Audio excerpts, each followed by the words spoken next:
Today our topic is sampling and experimental design, DNA extraction and PCR, and next generation of sequencing. And the PowerPoint was mostly made by Rong, and I added something about statistics. And the first is that because our topic is community analysis of microbiota, we need analyzing a community. But I mean, normally it would be, I mean, theoretically, there are many things that we cannot. It would be made it impossible to analyzing a community as that, for example, if we assume that this is the community, and then normally we would draw some a small sample, and using this as a representative to draw conclusion to the whole population. So this is the key, that there is a population, meaning that everything, the overall things that we want analyzing, and then we draw some samples corresponding to the population. And this is the reason is that because many experiments are destructive. I mean, for example, if we want to collect it, I mean, I think you learn in high school, right? If you collected some samples and then you do some experiment, then in many cases, that such sample will be, I mean, just be destroyed. And so in this case, that we, in this case, such sample, we can hardly, very hardly that if we draw, collected all the population and then do some experiment, and then there will be some issues.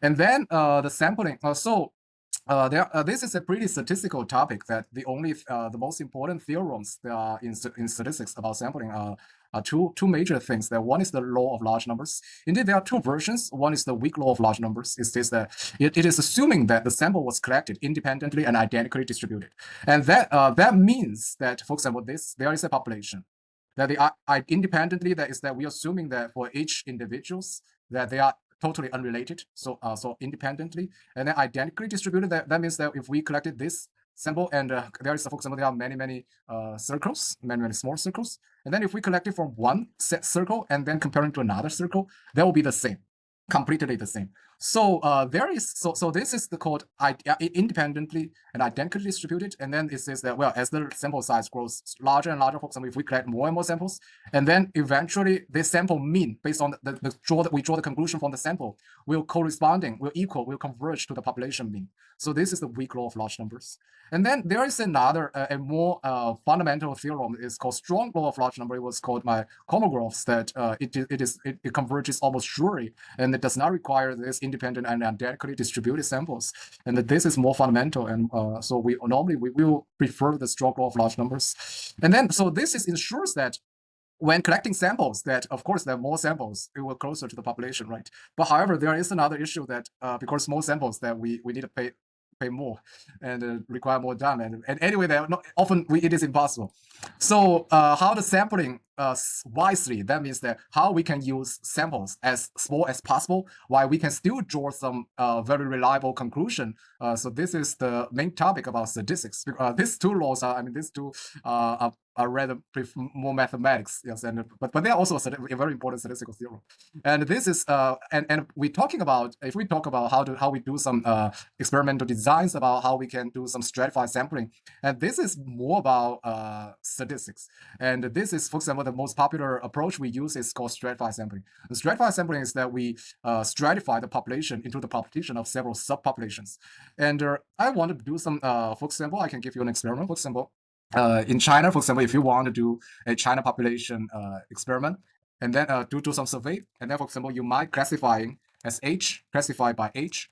Yes, for example, you might do a survey first to someone older than 80 years, and then from 60 years to 80 years, and then from 30 years to 60 years, because they are working age, and then from 20 to 30, because they are relatively adult, but may not work or just work at the beginning, and then you might under 20 age, and then this is a typical strategy of stratified sampling, that we stratify the whole population into several subpopulations, and then we do some sample from each subpopulations, and this is called stratified sampling. This the fundamental theorems, there are some fundamental theorems related to stratified sampling, and it was made by Jerzy Newman. And he was the Jerzy Newman, and he was done this in Wasser, but later he moved to UC Berkeley, and he was the founder of UC Berkeley statistics. And indeed, this Jerzy Newman he was announced as the third founder of modern statistics. And so, as you can see, that stratified sampling is pretty important, because he made some fundamental contribution in this field, and also the method of proportive selection. It is a little bit similar, but you can, if you are interested, you can read the related papers. Yes, and there is this is and in his method, and he discussed how to do the representative. This is indeed a representative methods that we can he fundamentally, this is a very long paper, more than 60 pages, and he discussed how we can collect it. Anyway, this is a paper that we how to collect samples wisely, how we wisely stratify the population, partition the population to subpopulation, and then also in each case, how we can collect it, samples from each population, and then we add it or weight it weighted every weighted samples conclusion draw from each subpopulation, and then we draw conclusion to the whole population. And there is a lot of theorems related to that. But you generally, yes. And so if we want applying to the community analysis of microbiota, and then I would say that it will highly depending on your scenario. For example, that if you want, I would like to say that, for example, that if you want to study gut microbiome, and then you might divide it, because if you want to study gut microbiome, you might first divide it that the population into vegetarianism, right? So because someone's if he only eat vegetables, and then the gut population will be very different. And then for example, which kind of meat, red meat, yes, or some fish, chicken. I mean, you classify the population according to his diet, according to every day they eat. This is the first way. And then you might classify by sex, and then also you might classify it by some age, or anyway, or some or the history of using antibiotics, right? And so anyway, that this is highly depending on your knowledge in the fields that you do the community of analysis of microbiota.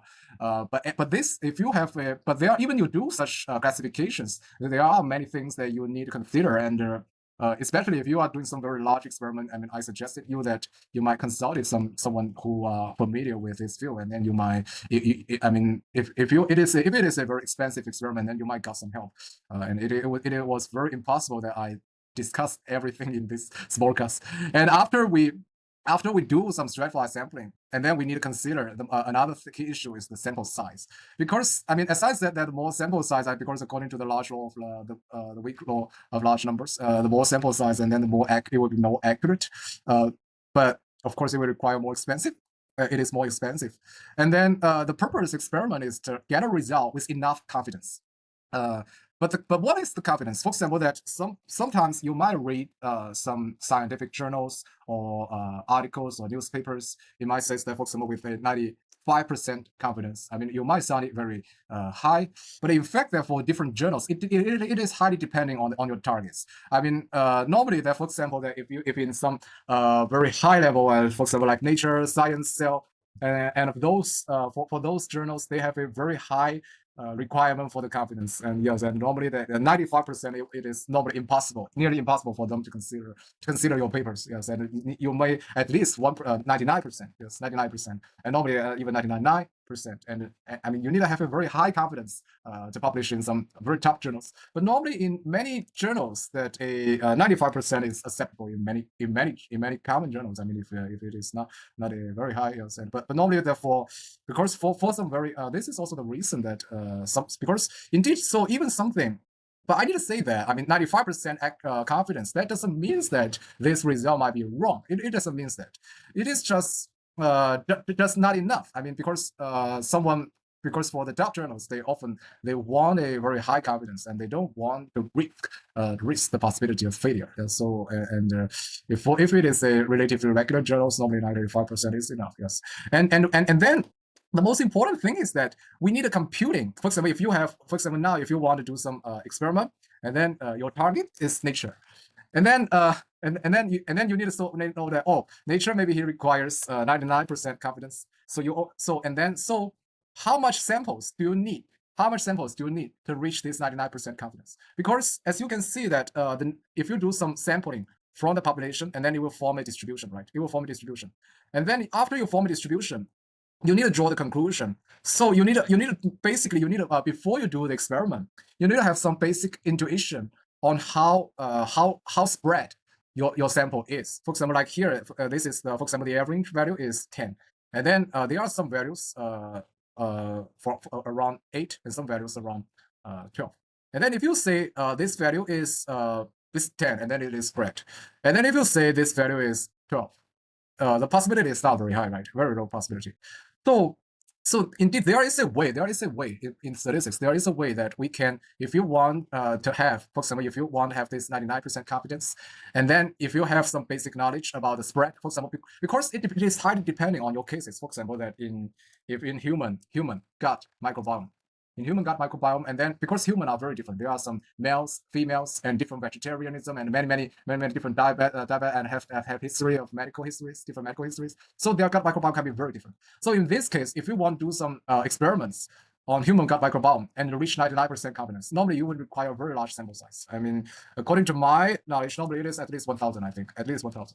And then if you do the same experiment, for example, if you want to test the after COVID, infected COVID and without COVID, if you study human gut microbiome, it will be very different. But if you do the mouse microbiome, and then it will be much simpler because mouse you can just control that. You can let them eat the same diet and the same genetics. Everything are the same. And then so in such cases, mouse, I mean, normally maybe 20 or 30. Yes, it depends. It depends. Anyway, it is not. You do not need a very high sample because so it is highly depending on the heterogenetics on the spread of the population. If your population is highly heterogeneous with many different individuals, and then you will require a very large sample. And then if not, you require a very small sample, but still get a very high confidence. So it depends, and so there is some ways that we can calculating because if you first determine your confidence, and then you can and then also you determine your spread, and then you can computing the sample size you require. There is a way to compute it, but I mean we do not talk it too much here now. And if you are interested, you can ask me, or you can search related things, statistics, power, and sample size. Calculation, yes. There is something, yes. There is something, for example, like here, sample size computing, yes. There are something, I mean, it is now very hard to learn, I think, yes, anticipating evidence and error rate, yes, and anticipating. But this is something, but I mean, if you say do some very raw, root computation, it is not very hard. I mean, there are some softwares, but if you say some very professional things, that it will be more statistics, yes. And so because it is, I mean, even now there are some there are often in some statistical papers, there are some papers discussing that, as you can see. There are some, so if you, I mean, so yes, and the same for you is that if you are do some very expensive experiment, you might consult it as a statistician, yes. And if it is relatively cheap, you might yes, you might do some computation just using something like this, yes. And yes, but because normally doing, I mean, I think the importance of this basic experimental design sampling was underestimated because I mean, the experiment you do is normally very expensive and you require a lot of time. And if you consult a statistician before you do this, I mean, it would be much easier. I mean, instead, I mean, if after you do all the experiment and then you cannot, sometimes maybe you cannot get enough high confidence, right? Yes, and then so it will be much better, and then it will avoiding very many unnecessary failure. And yes, and then this is basic sampling, and then we talk about experimental design. Experimental design, and okay, here is several experimental design consideration. Oh yes, and first is the high throughput sequencing and using variation from the common gene 16S. Yes, and we talk about in the last course, right, 16 class. And then yes, and define the question of interest, get the data, clean the data, explore the data, fit statistical models, and communicate the results. Yes, okay, and then let me think. Replication is disassembled. Yes, and trace is the minimum. Yes, because in statistics that we must have at least three samples. Because if there are less than three samples, we can hardly do the hypothesis test. Yes, for example, in the most common things that we do is that we comparing. For example, if I mean, it's just like the mouse. I mean, if we, for example, there is one mouse population before COVID, maybe some variable it is 30, 40, 43, 61. And then another population after infected COVID, it may be 100, 27, and 90. And then you can very easily see that after infected COVID, it is much higher, right? It is much higher. But even this, for example, if we deleted only two samples, and then can we draw a conclusion that this is higher than this? There are statistical tests that can, but normally most statistical tests acceptable cannot. I mean, so normally the minimum is 3, and I mean the specific statistical models you do, it is depending on your experimental questions, but the sample size it is indeed, I think here is not not very good. I mean, it is not this. I mean, first you need to consider, this is the first, you need to consider your statistical models, yes, and then you determine the sample size and statistical, yes, because normally it is like that. You need to have some targets, which journals you prefer, and then you determine the statistical power according to the target, according to the journals, and then you design your experiment, do some statistical models, and then according to this, you determine your sample size. And then after you determine your sample size, you get the data. Yes, yeah, and then you define the question of it, and then you get the data, and then you explore the data, and then you fit the statistical models. I mean, if you first get the data, and then it would be very likely that you might be fail in this topic. Yes, you might be fail because I mean, it's just like if you, for example, if it is just like here, these are very easy. But if we have many samples, for example, like here.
Hey, can you hear me?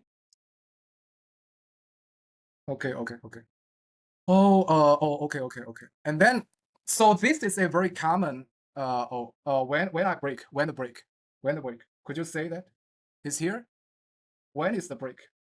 I need to recover that. Okay, it doesn't matter. That, okay, and then here, so here the correct method is that we first define the question of interest, and then define possible statistical models, and then define the journals. Yes, I mean, and then you define the statistics confidence. Yes.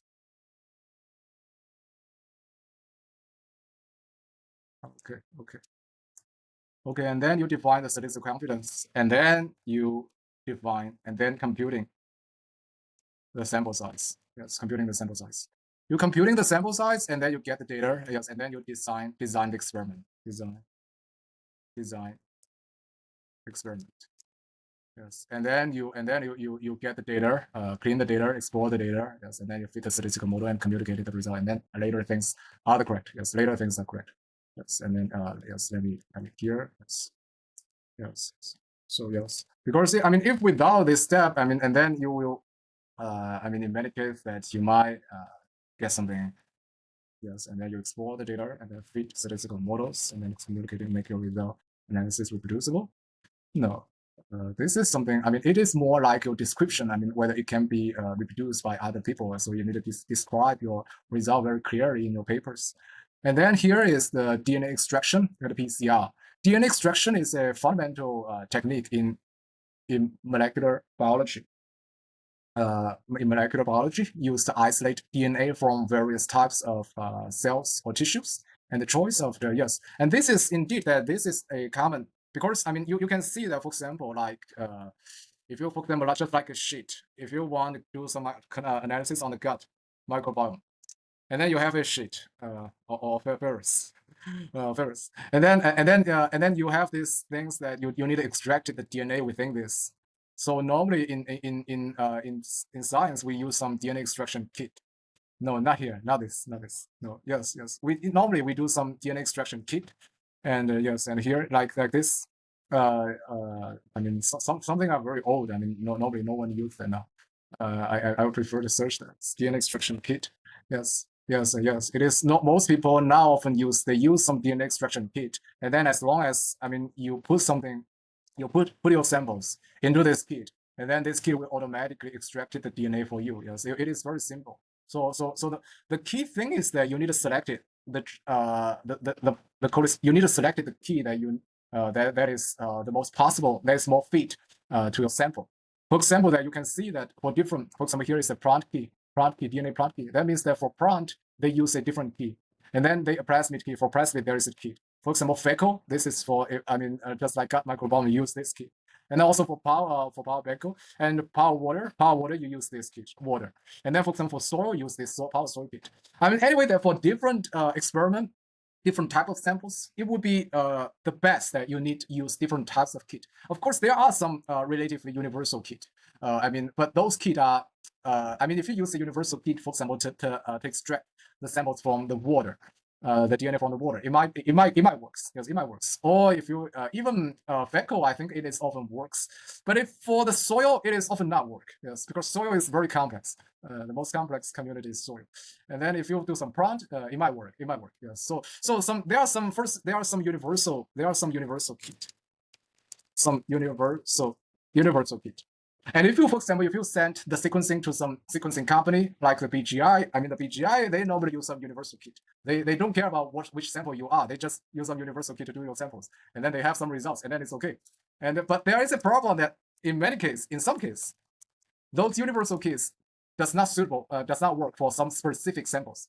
For example, for some soil, it cannot. It doesn't work. And then if in such case that it doesn't work, or maybe I think fecal, maybe it is possible. And whether if it is for a relatively difficult, no, prompt it cannot. Prompt it requires because you have a cell wall, yes. Prompt, yes, prompt cannot, yes. I'm sorry, yes. And then so anyway, that for some, in many cases that in some cases those universal kits are not suitable for some special type of samples, for some special type. And then so in this case, we need some special specific kit. And if you don't use those specific kit, and then the result will be that your sequencing quality will be very poor. I mean, in another experiment group that we discussed that we do the community and diabetic neuropathy, that you know that in that experiment we talk something about how to do the experimental, right, DNA extraction, how to test the sequencing quality, right? Well, I teach you sequencing quality, yes. And normally, because I told you this, right? Yes, we talk about this, how to designing some good data and bad data. And then if you do I mean, normally if you use some very specific kit, I mean, for example, if you're using prompt for the prompt, and then you use some soil for the power soil, and then you use the power fecal to the power fecal, to the fecal, or water to the water, and then you will get a very good quality for each case. Yes, and if especially if your sequencing time is very high, and then you can, I mean, I think I will discuss this later. I will discuss this much later. And then if you use a wrong kit, for example, wrong kit, and then your quality will be very poor. Yes. Okay, your quality will be very poor. And then, yes. So this is the general things. I mean, because of course you can also read this. I mean, this although something are relatively old, but I mean, this is something now normally no one uses that. Yes, and sorting out. But you can also read that because it is helpful for you. That maybe if you if you're very interested in DNA extraction, you can. I mean, and then you need to know this. And then also yes, and then it's PCR technology. The PCR technology is doing something just like after we collected extracted the DNA, we need to use PCR to amplify the samples, amplify the samples, and yes, and then have many replications, and then there are many different types of PCR, right? Yes, for different purposes. This is I mean, I think you learned in high school, right? And normally this step was, I mean, it was doing by someone very specialized, because I mean, in quantum technique there is a PCR, but it is relatively simple. If you want to do some 16S PCR, you need to send the samples to the company, and then the most important thing for you is that you determine the kit you used, and especially if your sample is from is a very special type. Otherwise, the company might use some universal kit, and then your sampling quality will be very poor.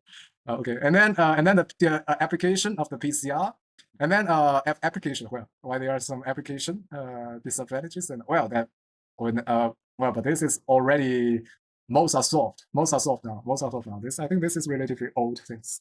This, it should be what? 69. Yes. Anyway, he is talking about PCR and the next generative sequencing.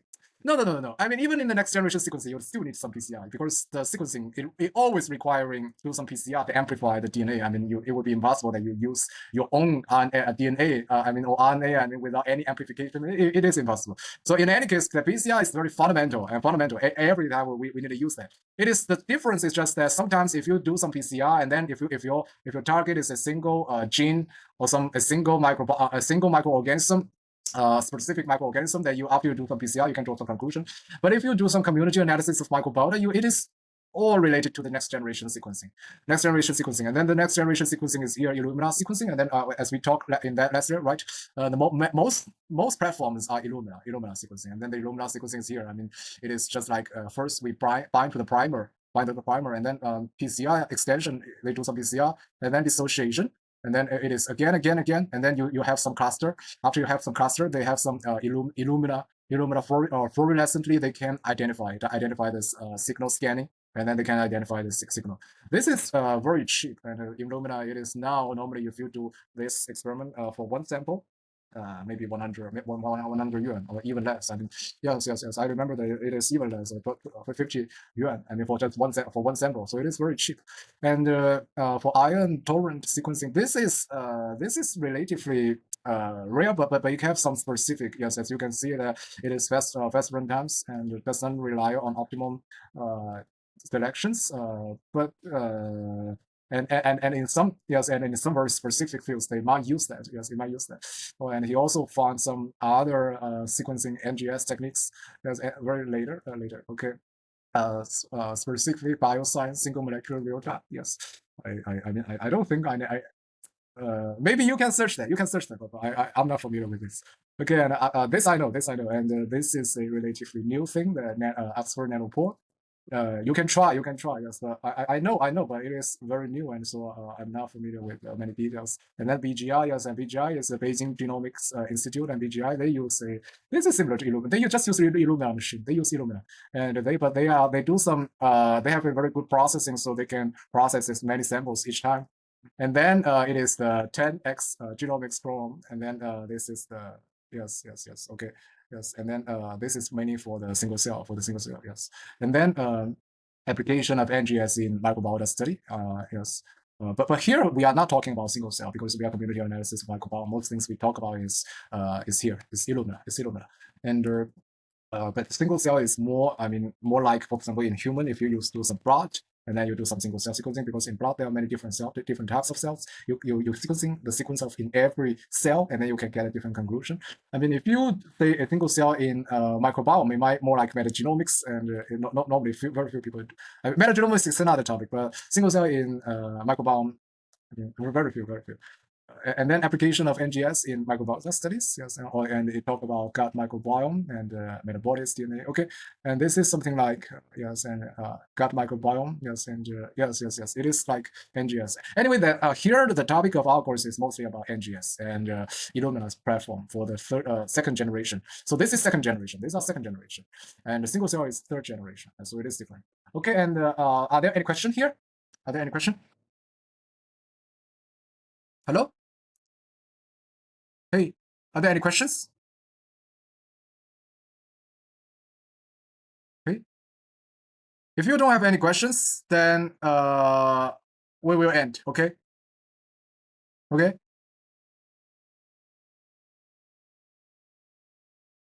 Okay. Well, you can answer and not here. I mean, you can answer in, okay. Bye.